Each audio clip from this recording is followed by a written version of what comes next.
Thanks for tuning in for another Hoop Tech How-To. Today we will be going over how to install, load, and use our Hoop Tech strap clamp. There are two sizes. There is an 8-inch strap clamp and a 12-inch strap clamp that holds longer items. This clamp was designed to give a firm hold on things like dog collars, leashes, horse bridles, army tape, and much more. To begin, loosen the screws on the sides of the chassis so you can adjust it when you screw it onto the machine.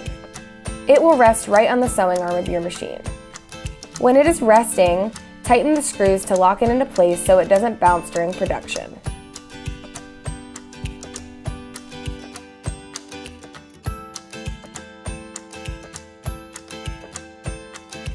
You will want to mark center on your strap before loading it into the clamp.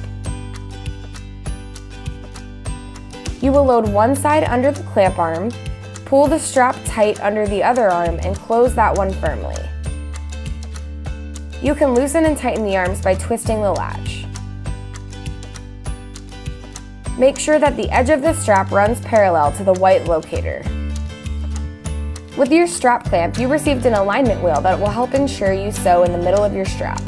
This particular collar that we're sewing on is on the 8-inch strap clamp and it is 1 inch wide. So I am going to put this part of the wheel that says 1 inch on this pin here, and this cross line will show me where center on my collar is. If you don't mark center, this wheel will help you find it. If you do mark center, using the wheel isn't necessary.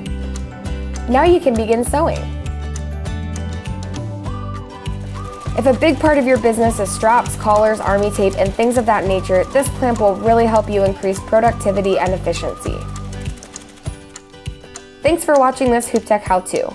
Check out our Facebook and Instagram for more.